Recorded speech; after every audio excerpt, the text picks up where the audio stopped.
Welcome to the CVOR podcast. This podcast is made for those CVOR operators such as landscapers, electricians, towing operations, bus companies, trucking companies, anyone who has a CVOR wants to know everything that there is to know about operating a CVOR company. I'm your host, Chris Harris. Thanks for joining me every week. On this week's podcast, we're talking about due diligence. Yes, due diligence. This is part of the MTO's CVOR safety manual. So let's see if we can't get through this pretty quickly.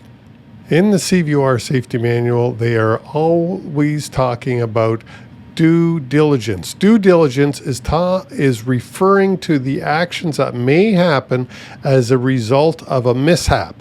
So what kind of a mishap? This could be a workers' compensation where one of your employees or operators gets injured by work, or it could be they got injured, or worse, of course, in a vehicle accident.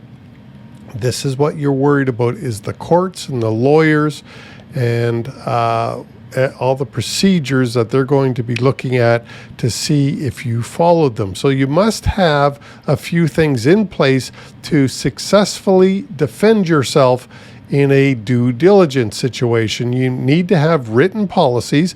And yes, this is all outlined in the CVOR MTO's safety manual. They tell you that you must have written policies, written procedures, and they talk about the reasonable person.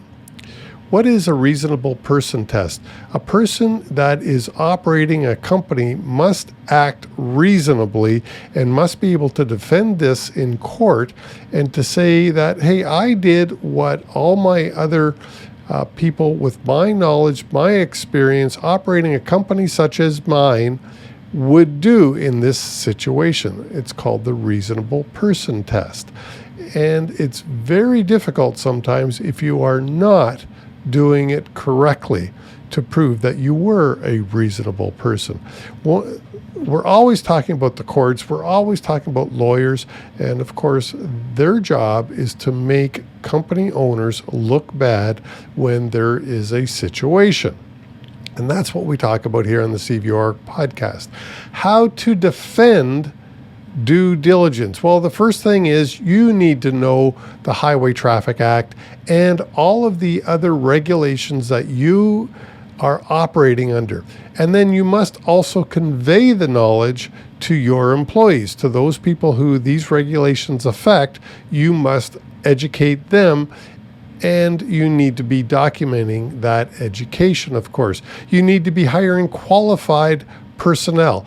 This could be qualified dispatchers, it could be qualified electricians, qualified payroll people, and of course, qualified drivers or operators of CVOR vehicles. You've got to hire qualified.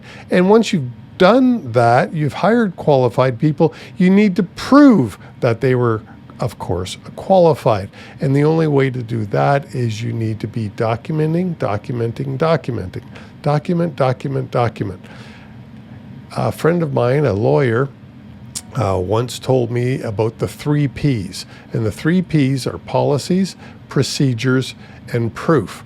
And he asked me, Chris, what do you think, which one of the 3 Ps is most frequently missing when I have to defend a company in court?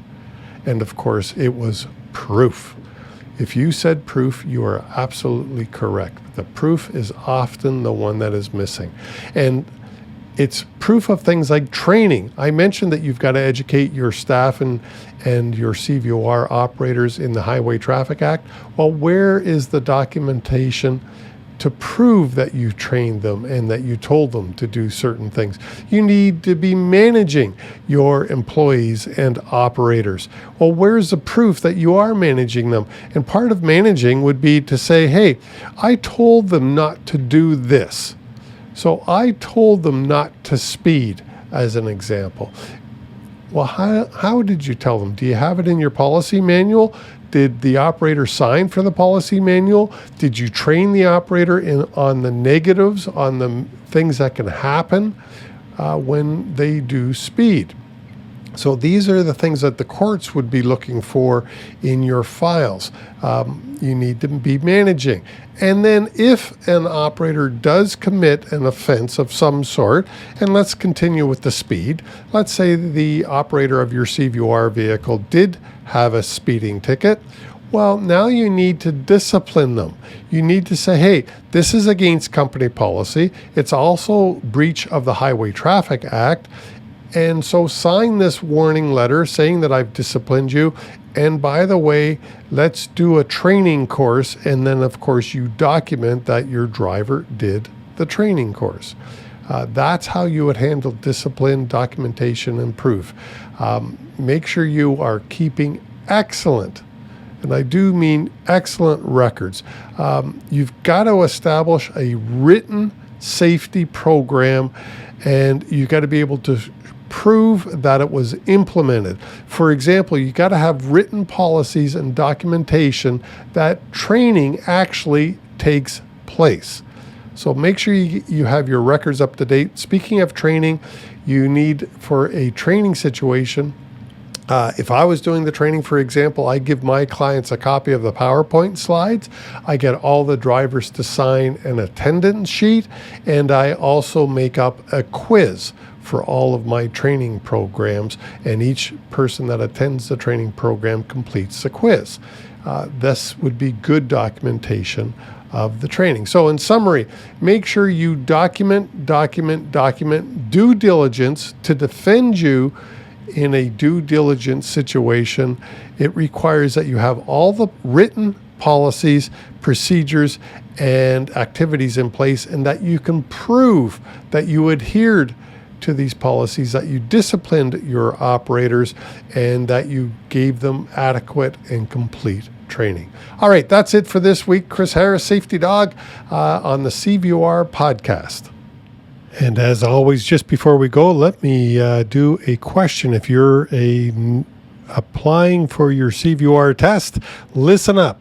Here's the question. Communication is the key to the success of a safety management system. What elements will help operators ensure good communication? So again, the question: communication is key to the success of a safety management system. What elements will help operators ensure good communication? Reporting systems to management and trained staff. Document training, incident, collision, convictions, etc. Set up a tracking system to find records and schedule maintenance and training. Or all of the above. I believe it's all of the above. Let's click it. And it is correct. All of the above is the correct answer.